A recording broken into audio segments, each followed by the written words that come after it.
Welcome back, it's Jerry with the Happy Hootie.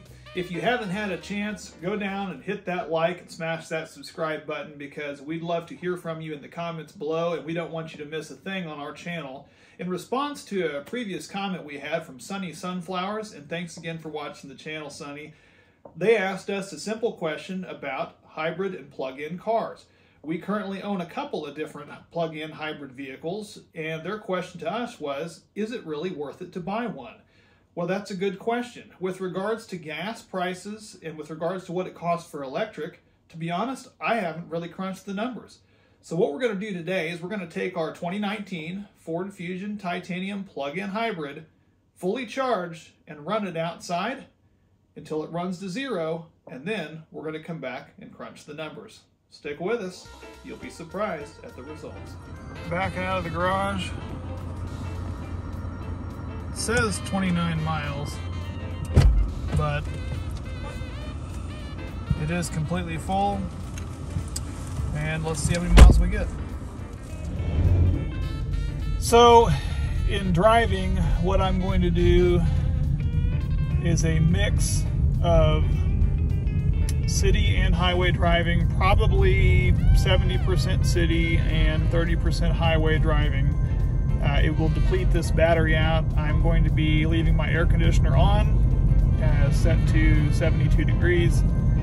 And it's a typical day here in August, so it'll be warm, probably in the mid to upper 80s, lower 90s. So the air conditioner will be on and working.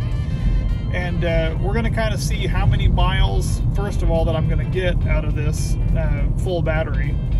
And running only on battery, and then when I go to charge it up, we'll see what it's going to cost and compare that to what it's going to cost for gas to see if it justifies charging this thing at home.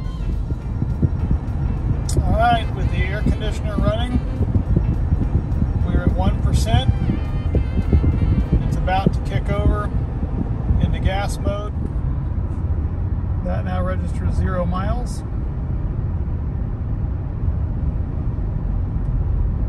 Hasn't kicked over yet. We're still using battery. Okay, there it went. It's now kicked on the combustion engine at 23 miles. So 23 miles on a battery that we've done, and we've had it running for about 54 minutes because I had to go through traffic and stop in town and so forth. It is still on the plug-in hybrid, so it is still going to be getting me home on the gas, and it will kick over and run some hybrid power here. It's running gas right now, but in either case, we'll get home and plug it in and see what it costs us to go 23 miles.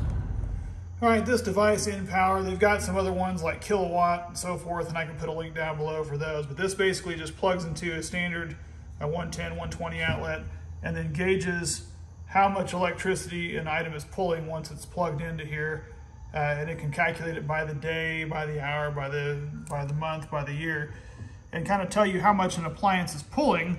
But in order to set it up, you got to set what your price per kilowatt hour is. And right here, where I am right now in Nixon, Missouri, it is about 14.5 cents, I believe. I could be wrong on that, but I believe looking at the last bill, it's about 14.5 cents per kilowatt hour. So I'm going to go ahead and set that and get that set in there so that whenever this is ready to be plugged in, it'll register and start charging at that amount, and then we'll see what it costs to fill it up.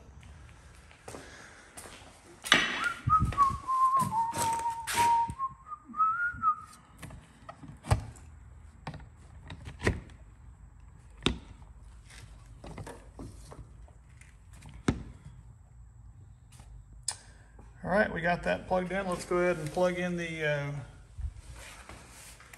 car and get her started. It says on the car it would take about 7.5 hours. And there it goes. I can hear the fan kicking on, and it's starting to work there.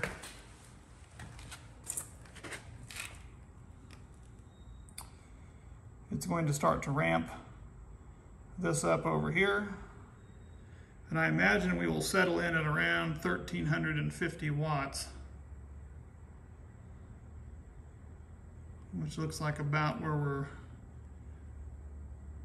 we've decided to settle in there. And this will tell me the price that it's going to cost me to charge this thing up. So we will let this go ahead and run. There's the total kilowatt hours. There's the amps that we're pulling off of this 120 car charger. About 11.5, 12 amps. And the watts. So we'll just let that run until it gets charged up, and then we'll see what it's going to cost per mile. Good morning, campers.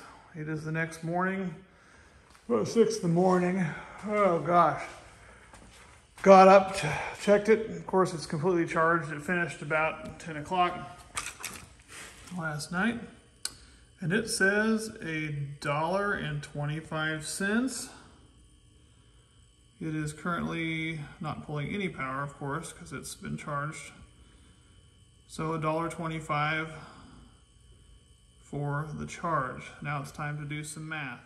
Okay, time to get technical. I've tried to write down what I can here, and I'll try to see if we can't come up with whether or not this is worth it or not to run an electric versus gas.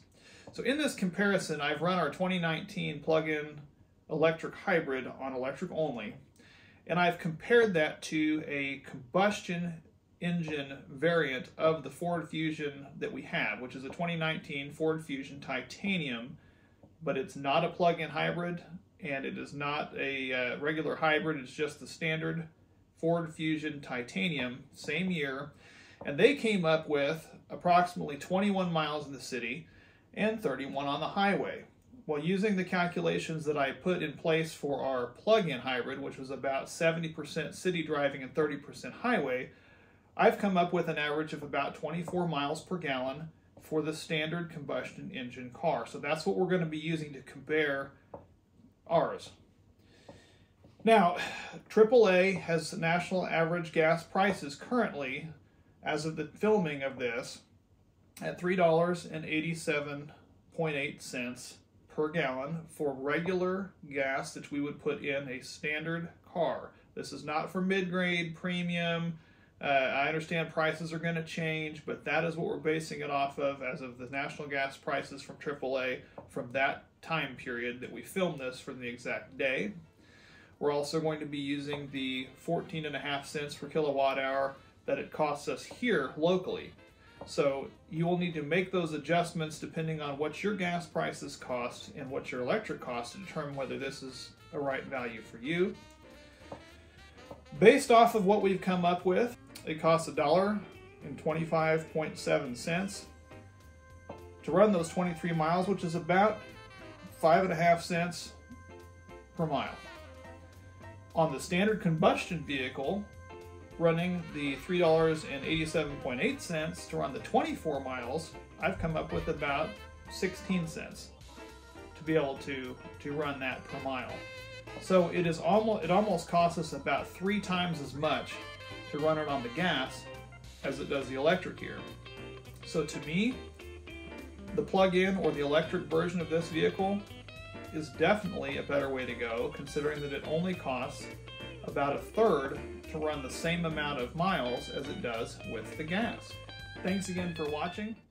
Please like and subscribe, and we'll see you again next time.